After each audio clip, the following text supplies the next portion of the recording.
자, 그런 사랑을 배반했어요. 이런 아버지의 사랑, 은혜를 배반한 아들에게 징계가 선고되고 있습니다. 5절에 보십시오. 저희가 애굽 땅으로 다시 가지 못하겠거늘 내가 돌아오기를 싫어하니 아수르 사람이 그 임금이 될 것이니라. 구원자를 거절하고 헛것인 바알을 쫓는 에브라임은 아수르의 칼에 진멸을 당할 것입니다. 아버지로서는 할 수 있는 일을 다 했지만 그럼에도 돌아오기를 거절하는 아들의 이 맹목적인 불순종에 하나님의 구원의 의지와 인내는 한계에 봉착하게 됩니다. 아버지의 사랑에 등을 돌린 배은망덕한 아들에게 징계가 선고됩니다. 에브라임이 구원자이신 하나님 여호와 하나님을 버리고 강대국인 애굽을 의지하여서 애굽에서 살 길을 찾으려고 했지만 애굽은 아수르의 침략으로부터 그들을 지켜줄 수 없을 것이다 라고 선언합니다. 자, 구원을 애굽에서 찾는다고 했지만 오히려 그것은 아수르에게 더 빨리 망하는 지름길일 뿐이었다는 거죠. 아수르의 위협에 맞서서 애굽의 군사적인 도움을 원했지만 애굽은 사실 이빨 빠진 호랑이와 같이 아무것도 할 수 없는 상황인 거죠. 이스라엘과 유다는 역사적으로 무슨 일만 생기면 병적으로 애굽을 의지하고자 한 것이죠. 이사야 30장 7절에 이렇게 말씀하고 있습니다.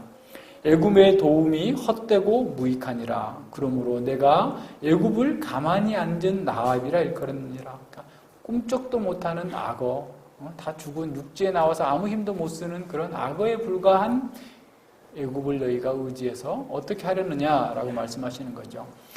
호세아 9장 6절에서도 아수리의 침략을 피하여서 애굽에서 살 길을 찾는다 할지라도 오히려 애굽은 그들의 무덤이 될 것이다 라고 선언했었습니다. 그로 인해서 아수르 사람 전체가 오히려 전에는 야레방 하나가 그 사람들을 괴롭혔다고 한다면 아수르가 왕이 된다. 아수르 사람 전체가 아주 싸움꾼인 왕처럼 너희들을 괴롭게 하고 짓밟을 것이다 라고 선언하고 있는 거죠. 하나님의 자상한 돌봄과 보호, 풍족한 공급하심을 멸시하고 배반한 자들에게 역사의 무대에서 완전한 퇴장이라고 하는 징벌이 내려지게 됩니다. 6절에 보십시오. 칼이 저희 성읍들을 치며 빗장을 깨뜨려 없이 하리니 이는 저희의 계책을 인함이라. 바알을 찾아가고 애굽을 찾아가서 현실적인 문제를 해결하려고 계책을 세웠지만 오히려 그것 때문에 칼에 망하게 된다라는 겁니다. 하나님께서 아수르의 칼에 그들을 내어주실 것입니다. 그들이 자신들의 계책으로 용사를 양성하고 성벽을 요새화했을지라도 하나님께서 불의 칼을 내리셔서 저희들을 깨뜨리실 거다라고 선언하고 있는 겁니다. 하나님께 나와서 회개하고 하나님께 도움을 청하면 그들이 다 해결될 수 있는데도 불구하고 그들은 계속해서 어떻게 하죠? 계속 자기 계책을 의뢰해요. 자기 방식, 자기 지혜를 의지합니다. 그래서 결국 망하게 되는 겁니다. 이러한 에브라임의 계책에는 우리 예레미야에서 보고 있는 것처럼 거짓 선지자들이 주도적인 역할을 했을 겁니다. 거짓 교사들은 사람들이 원하는 것을 아주 감동적으로 설교함으로써 백성들과 지도자들을 오도하게 된 거죠. 그들은 사람들에게 환상을 심어주면서 군사력이나 주변 국가들과 동맹을 통해서 에브라임의 안전이 완전하게 지켜질 거다라고 외쳤던 것이죠. 하나님이 아닌 것을 신뢰하는 것은 이렇게 얼마나 위험하고 어리석은지를 우리는 잘 알아야 됩니다. 하나님은 그 누구도 배신한 적이 없습니다. 하나님은 모든 것을 후히 주시면서 사랑과 자비로 우리의 모든 필요를 채우시는 그런 하나님이시죠. 그 하나님을 의뢰하지 않고 현실적인 인간의 힘과 인간을 의지하는 그 자체가 자기 파멸적인 결과를 낳는다라는 사실을 알아야 됩니다. 이것은 성경에서 뿐만 아니라 노아시대 이후의 인류 역사의 모든 곳에 다 분명하게 기록되어 있는 현장과 같은 그런 기록들이 있어요. 근데 문제는 뭡니까? 사람들 그 역사의 증거를 보지 못하거나 무시하기 때문에 동일한 오류와 실패들을 운명처럼 반복하고 있는 것이죠. 7절에 보면 이 하나님께서 주신 그 마지막 기회마저도 이스라엘 백성들은 버리고 있는 상황을 보여줍니다. 내 백성이 결심하고 내게서 물러가나니 비록 저희를 불러 위에 계신 자에게로 돌아오라 할지라도 일어난 자가 하나도 없도다. 에브라임은 완전한 멸망이 선포된 그 상황 속에서도 호세아의 선지자의 선포를 전혀 듣지 않고 완강하게 하나님께 등을 돌리고 돌아오지 않습니다. 하나님의 탄식이 배어 있습니다.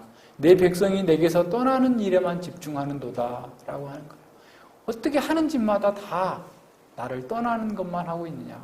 마치 하나님으로부터 멀리 떠나는 것이 자신들의 인생의 목표인 것처럼 생각하고 하나님께 대하여서 완강하게 멀리 떨어져 나아갑니다. 하나님께로 나오면 다 해결되는데, 하나님께 나오면 그 모든 것이 다 될 건데, 하나님께 나오는 것만 빼고 다 하고 있는 이 모습인 거죠. 배반이 에브라임의 본질이 되었기에 다시 돌아오면 그들에게 전혀 기대할 수 없는 상태가 된 겁니다. 그런 자들에게도 하나님께서 내 백성이라고 부르시는 이 하나님의 말씀에서 하나님 아버지의 좌절과 고통이 느껴집니다. 은혜를 배반한 아들에게 크게 실망하셔서 관계를 단절하시겠다라고 하는 엄중한 심판을 선언하시는 중에도 내 백성이라고 말하는 죄에 사로잡혀서 멸망으로 치닫고 있는 백성들에 대한 연민의 정을 완전히 끊지 못한 아버지의 그 안타까운 모습들이 배어나오는 것 같습니다. 하나님께서 다시 마지막 기회를 주십니다. 위에 계신 자에게로 돌아오라. 하지만 일어나는 자가 하나도 없도다.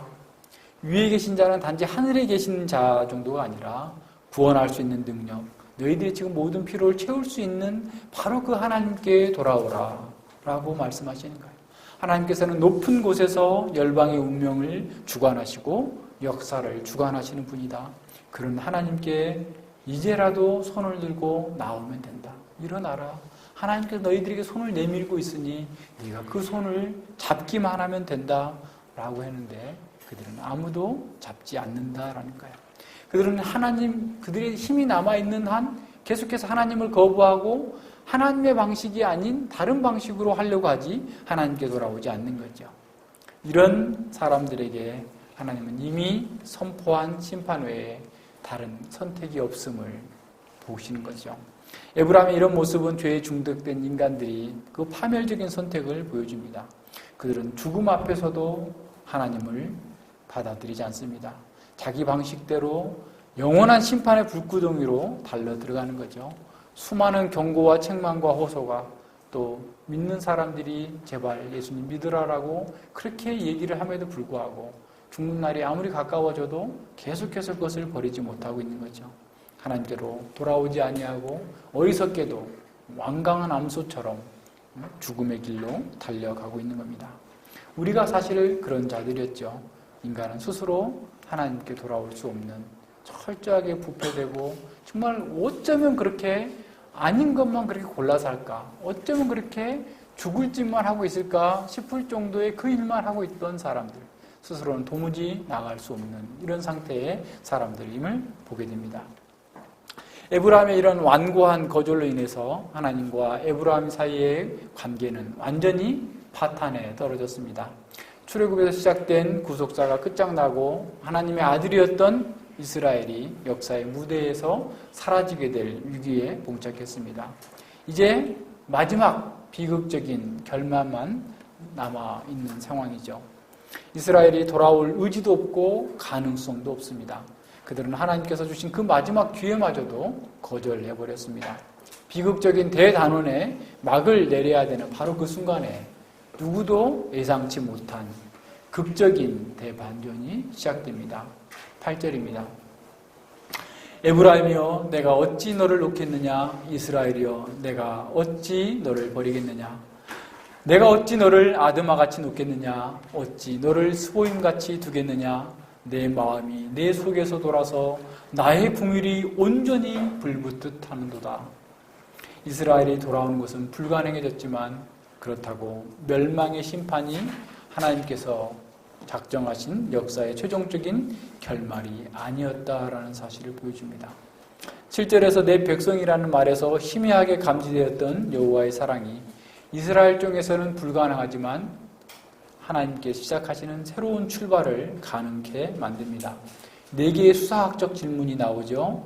에브라임을 향한 하나님의 사랑이 격정적으로 토로되고 있습니다.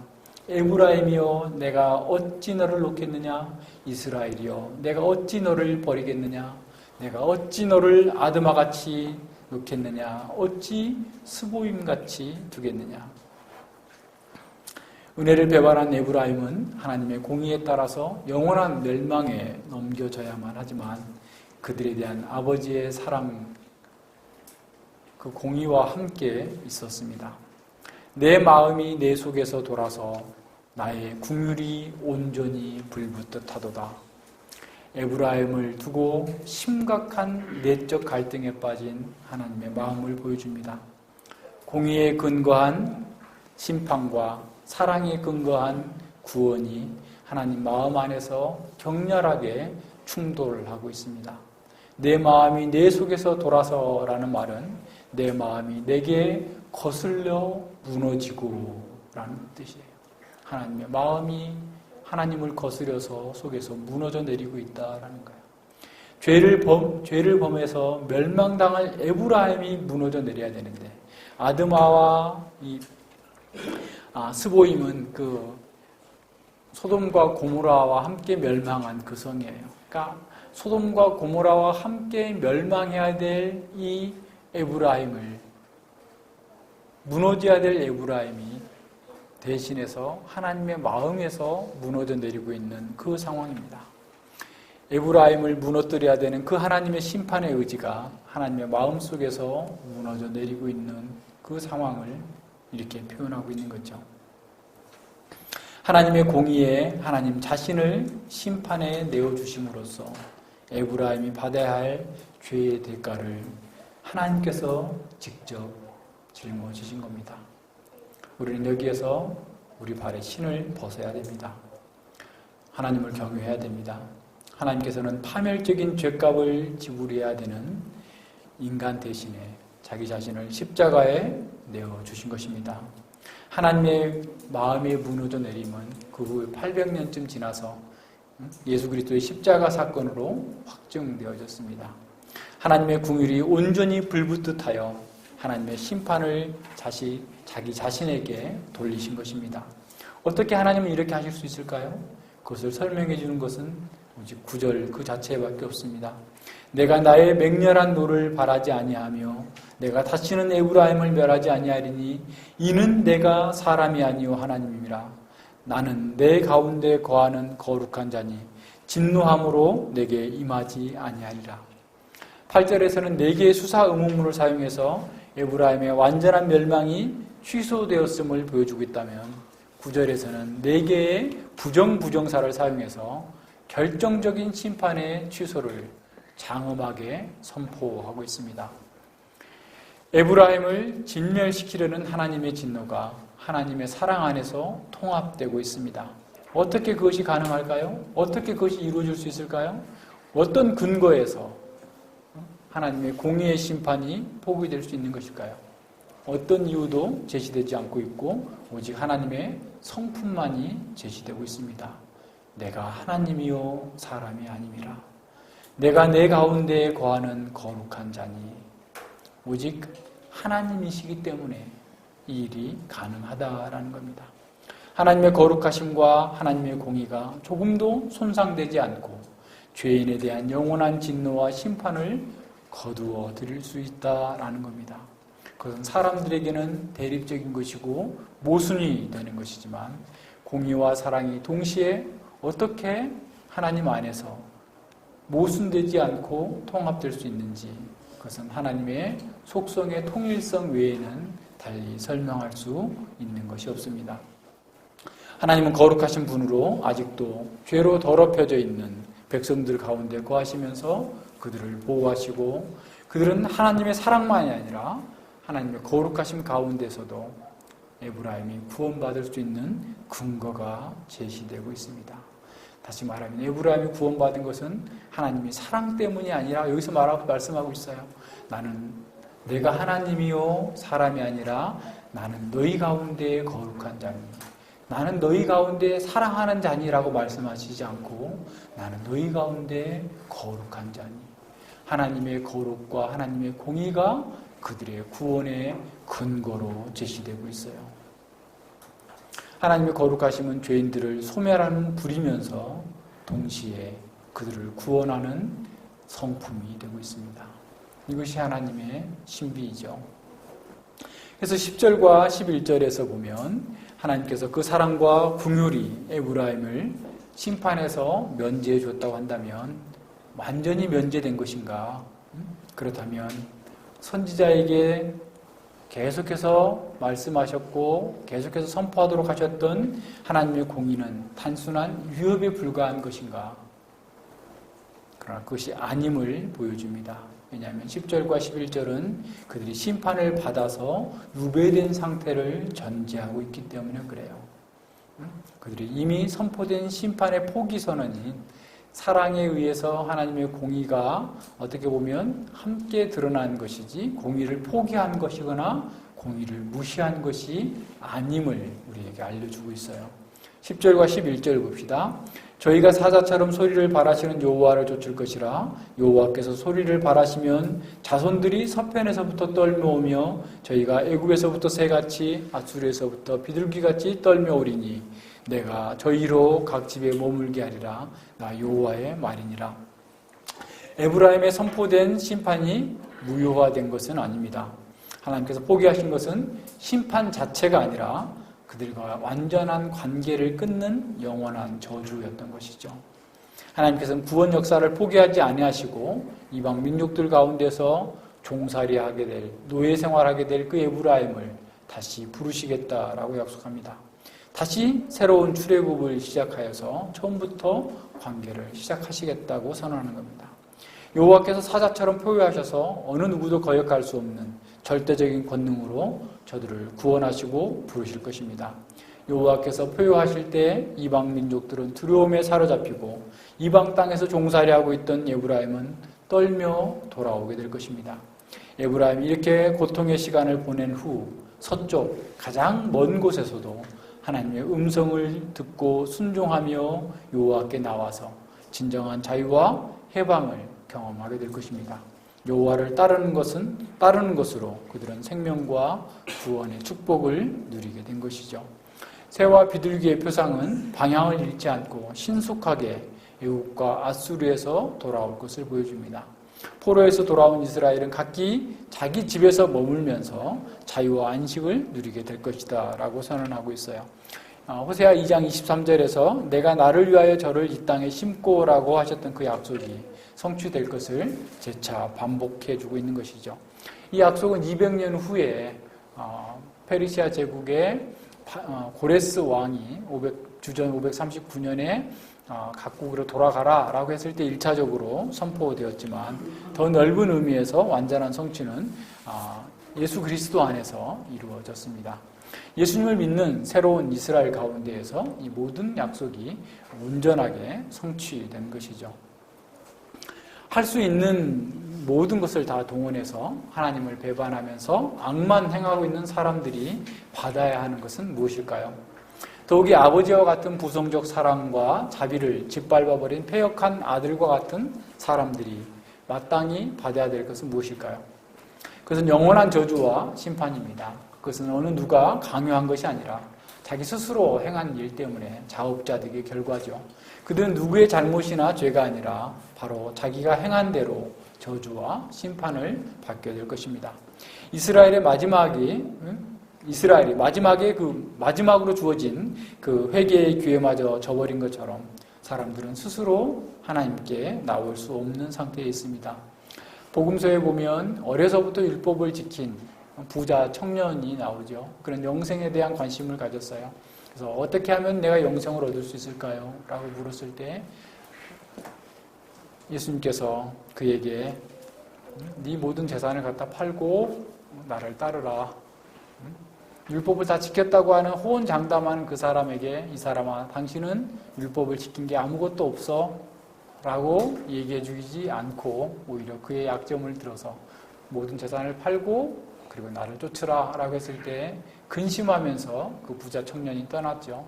그러자 예수님께서 부자가 하나님 나라에 들어가기가 얼마나 어려운지 낙타가 바늘길을 통과하는 것보다 어렵다라고 말씀하시자 제자들이 깜짝 놀라서 묻습니다.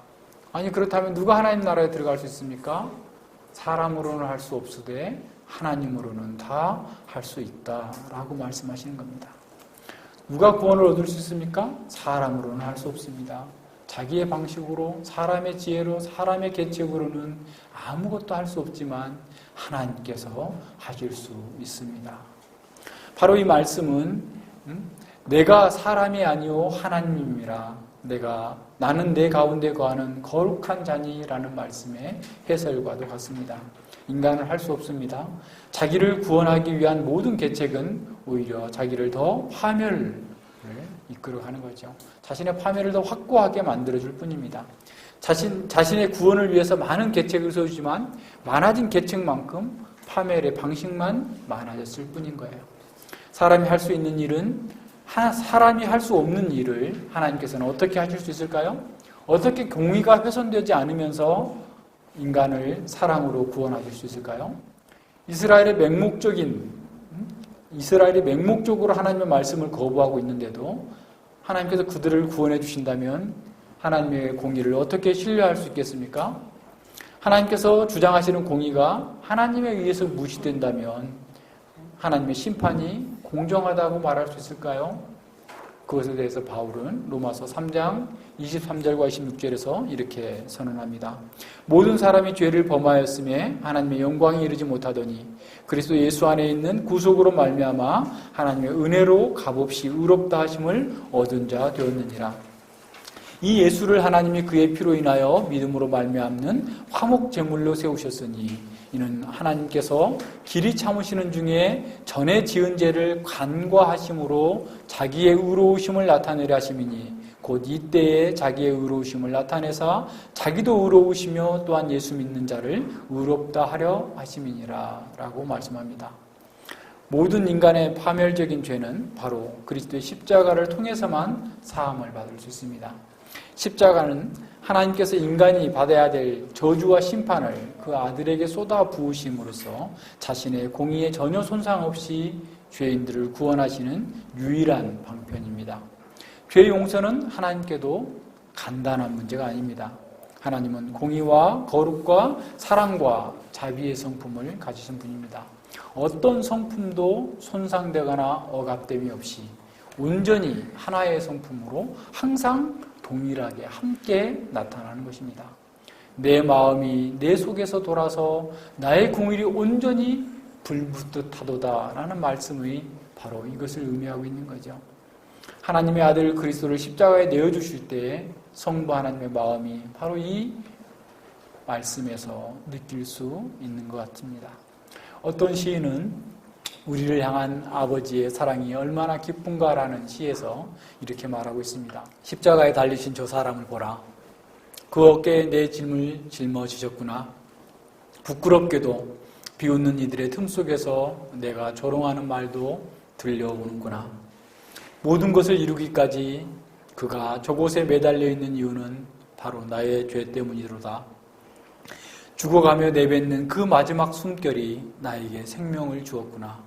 내가 아노니 이제 모든 것이 이루어졌도다. 하나님의 속성에 어느 한쪽으로 치우침도 없습니다. 공의를 포기하고 사랑하신다는 것은 결코 있을 수 없습니다. 그런 하나님은 성경에 계시된 하나님이 아닙니다. 십자가는 하나님의 공의와 사랑이 어떻게 완벽하게 하나로 드러나는지를 극명하게 보여줍니다. 십자가는 하나님의 자기 저주이면서 자기 변호입니다. 이때 자기의 의로우심을 나타내사 자기도 의로우시며 또한 예수 믿는 자를 의롭다 하려 하심이니라. 죄는 반드시 심판을 받아야 됩니다. 이것은 모든 성경이 다 강조하는 것입니다. 하나님은 반드시 죄를 심판하시고 형벌하실 것입니다. 그렇게 하심으로써 하나님은 자신의 의로움을 나타내실 것입니다. 하지만 하나님은 자신을 자제하는 가운데에서 그리스도 안에 있는 자들의 죄를 간과하심으로 6월절 어린 양을 잡은 그 보혈을 문설주와 임방에 바른 그 집을 죽음의 사자가 패스오버 간과하심으로 마찬가지음이에요. 그렇게 한 것처럼 우리를 의롭다 하시고 자기를 의로우실 뿐만 아니라 우리를 의롭다 하실 것이다 라는 겁니다. 하나님의 십자가는 하나님의 공의를 명확하게 보여줍니다. 죄는 이렇게 끔찍한 것이기 때문에 결코 심판을 피할 수 없다는 것을 십자가는 말하고 있어요. 스펄전 목사님은 하나님의 공의를 가볍게 생각하는 사람들에 대하여서 이렇게 말했습니다. 주님께서 우리의 죄를 십자가 위로 가져가셨을 때 그는 죄를 공개 처형하여 영원한 저런꼴로 만드셨습니다. 우리의 죄를 죽게 하실 때에 주님 자신도 죽었습니다. 우리의 죄를 단 한 번으로 영원히 십자가에 못 박게 하실 때 그 자신도 십자가에 못 박히셨습니다. 여러분 가운데 십자가를 장식품으로 이용하는 사람이 있습니까? 왜 그렇게 하십니까? 십자가는 우리의 죄악이 수치스럽게 공개적으로 처형된 교수대와 마찬가지의 의미를 가지고 있습니다. 여러분은 여러분의 목에 교수대를 달고 다니기를 원합니까? 주님의 죽음을 여러분을 단장하는 장식품으로 만들려고 합니까? 나의 구주께서 달려 죽으신 십자가를 목에 걸고 다니느니 차라리 나는 나의 어머니를 죽인 살인자의 칼을 목에 걸고 다니겠습니다. 그것은 마치 여러분이 주님을 죽게 한 자들과 한패가 되고 그를 고통스럽게 한 도구를 찬양하는 행위와 같은 것입니다. 십자가에서 죽음을 당하는 것을 수치스러운 것이었습니다. 그럼에도 불구하고 그는 친히 나무에 달려 그 몸으로 우리 죄를 담당하셨습니다. 죄는 우리를 하나님께로부터 멀어지게 했을 뿐만 아니라 하나님께 다시 돌아갈 수 없는 무기력한 존재로 만들었습니다. 하나님과 화해가 이루어지려면 이 죄라는 장애물이 극복되어야만 했습니다. 그러나 우리의 무기력함과 죄를 극복하기 위해서 우리는 아무것도 할 수 없었어요. 그래서 하나님께서 나서신 것입니다. 하나님께서 죄를 알지도 못하시는 예수님께 우리 대신해서 죄를 삼으셨습니다. 자기 백성을 향한 하나님의 불붙는 그 사랑 때문에 그리스도께서 우리의 죄를 짊어지시고 심판을 당하셨습니다. 하나님은 그리스도를 희생시키심으로써 다름 아닌 바로 자신을 희생하고 계시는 것입니다. 존 스토트 목사님이 말씀한 것처럼 하나님은 그리스도 안에 계셨기 때문에 그렇습니다. 십자가는 우리의 죄에 대한 하나님의 태도를 적대감에서 사랑으로 바꾼 것이 아닙니다. 다시 한번 생각해 보세요. 십자가는 우리의 죄에 대한 하나님의 태도, 그 적대감을 사랑으로 바꾼 게 아니단 말이에요. 다시 말하면 십자가 때문에 이제 우리가 더 이상 계속해서 죄를 지어도 된다라는 표징이 아니다라는 말이에요.